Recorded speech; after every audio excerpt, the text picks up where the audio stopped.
नमस्कार दोस्तों, स्वागत है आपका जीएस मंथन में। आज हम अपने निबंध सीरीज का अगला निबंध पढ़ेंगे। वर्तमान में युग में साहित्य की प्रासंगिकता।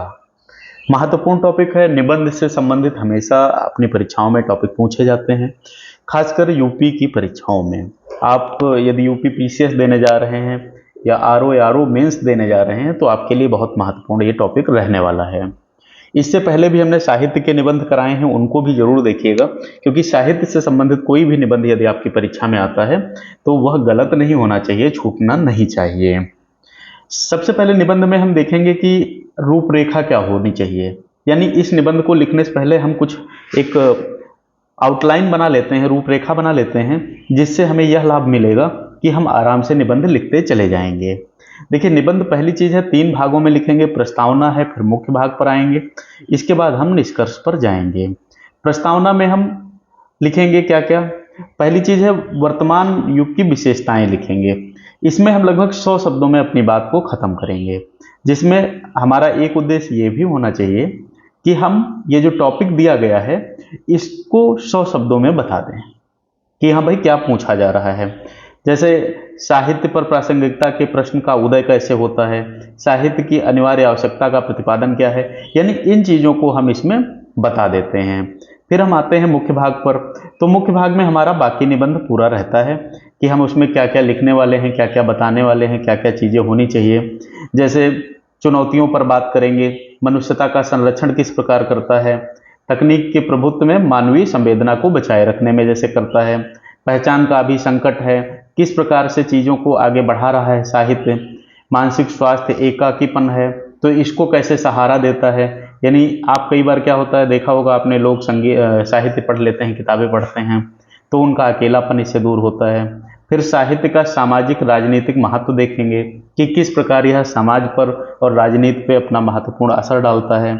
इसके बाद हम देखेंगे सत्य और न्याय की आवाज़ किस प्रकार बनता है, यानी सत्ता के निरंकुशता, फेक न्यूज के विरुद्ध आलोचनात्मक चेतना है ये। फिर हम देखेंगे हाशिए के समाज का प्रतिनिधित्व, यानी दलित वर्ग है, स्त्री वर्ग है, अल्पसंख्यक है, पर्यावरण, इन मुद्दों को कैसे यह उठाता है। इसके बाद हम बात करेंगे संवाद और सहिष्णुता की। तो ये जो अपनी सीरीज है, ऐसे ही हमारी मेंस की आंसर राइटिंग सीरीज चलती है। हम न्यूज़ का विश्लेषण करते हैं, यानी करंट अफेयर जो आपके होते हैं बहुत महत्वपूर्ण, उन पर बात करते हैं। यदि पहली बार आप क्लास देख रहे हैं तो आप इसको जरूर सब्सक्राइब करिएगा, जिससे कि आपकी मेंस की तैयारी बेहतर होती रहे।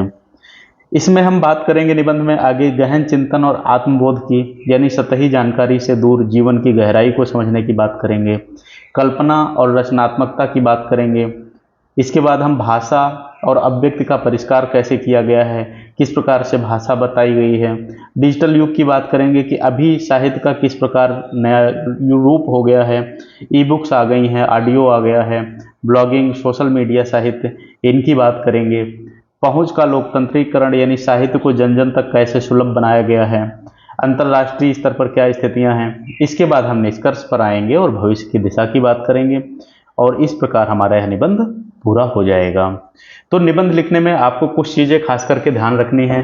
जैसे आपकी जो भाषा है वो बहुत अच्छी होनी चाहिए, यानी प्रभावी होनी चाहिए। पैराग्राफ में आप लिखेंगे, हम यहाँ पर आपको हेडिंग में समझाएंगे, लेकिन आप पैराग्राफ में लिखेंगे। आपके पैराग्राफ की एक दूसरे से कनेक्टिविटी दिखनी चाहिए, हिंदी में शब्द पूरा होना चाहिए। दूसरी चीज़ है, कोई भी बात बार बार रिपीट नहीं करनी होती है।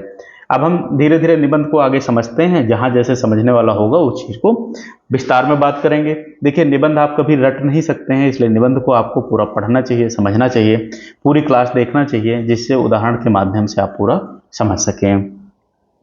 सबसे पहले प्रस्तावना की बात करते हैं। वर्तमान युग जो है, जिसे सूचना क्रांति, तकनीक के प्रभुत्व और वैश्वीकरण के दौर के रूप में जाना जाता है, अपनी तीव्र गति और जटिलताओं के कारण मानव जीवन में अभूतपूर्व परिवर्तन ला रहा है। आज जब मनुष्य चौबीसों घंटे डिजिटल उपकरणों और सतही जानकारी की बाढ़ से घिरा हुआ है, तब यह प्रश्न उठना स्वाभाविक है, क्या साहित्य, जो चिंतन और धीमी गति से जुड़ा है, अभी भी प्रासंगिक है। जवाब पूरी दृढ़ता के साथ हाँ है।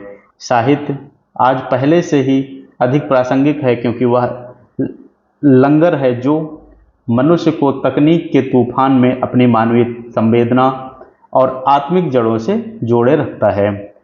वर्तमान युग की आपाधापी में साहित्य ही वह एकमात्र माध्यम है जो जीवन को गहराई से समझने, आलोचनात्मक चेतना विकसित करने और मानवीय मूल्यों के संरक्षण का कार्य करता है।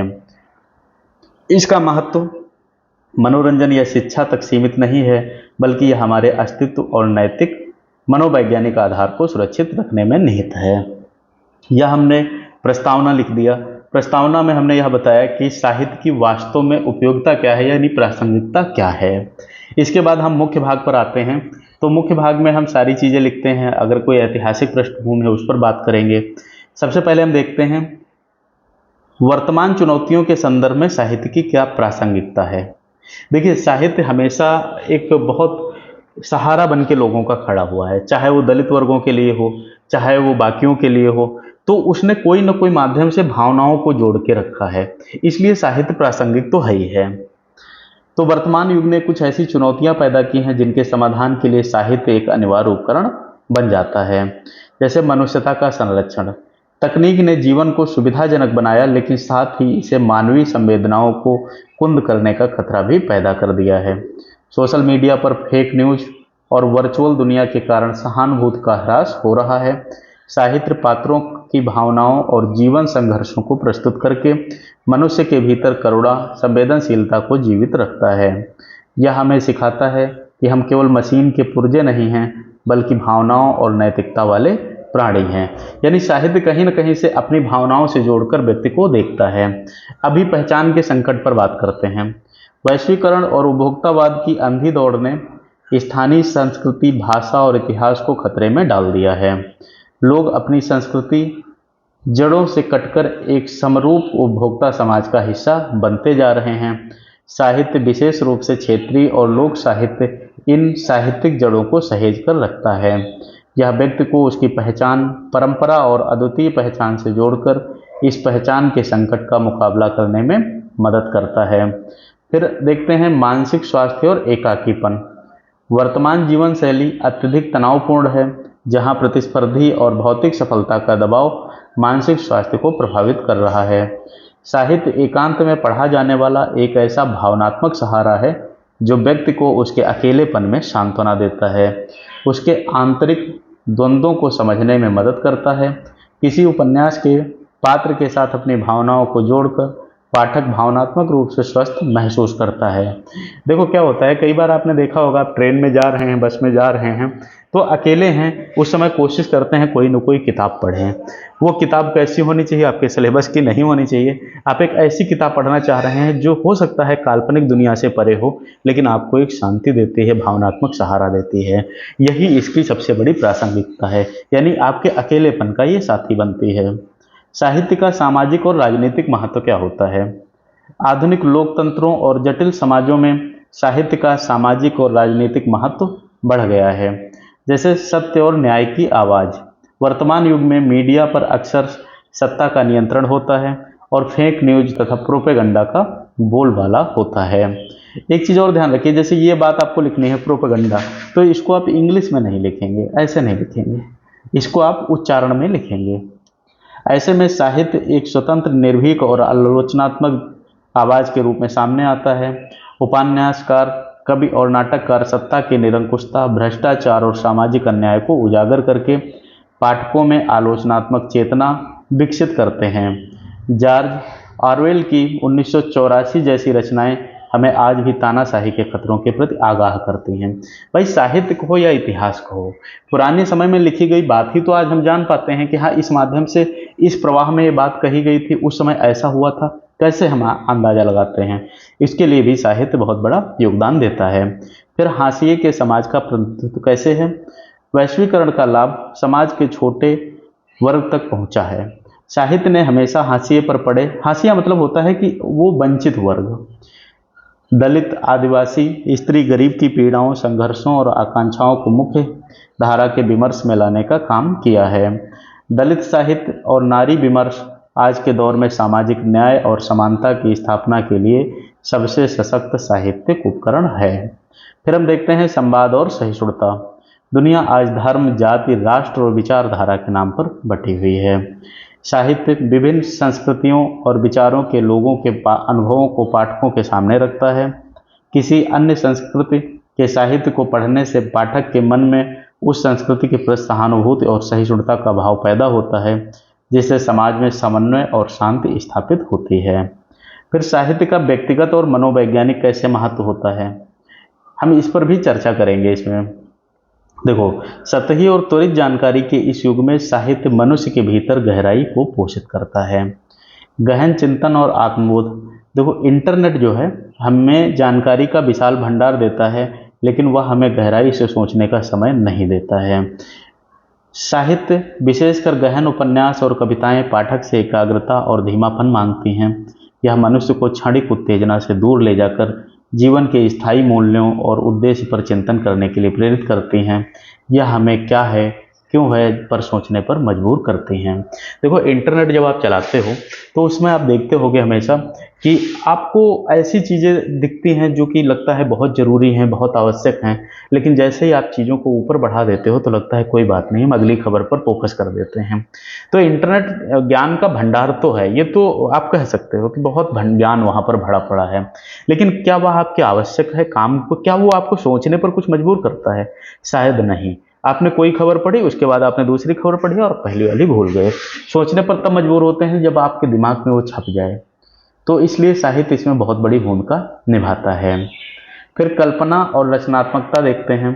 तकनीकी शिक्षा जहाँ तार्किक और विश्लेषणात्मक क्षमता पर जोर देती है, वहीं साहित्य कल्पनाशीलता और रचनात्मकता को बढ़ावा देता है। जब पाठक कहानी को पढ़ता है तो वह अपने मन से चरित्रों और परिदृश्यों की कल्पना करता है। यह कल्पना शक्ति, जो हर प्रकार के नवाचार का आधार है, आज के तकनीकी और समाधान उन्मुख समाज के लिए आवश्यक है।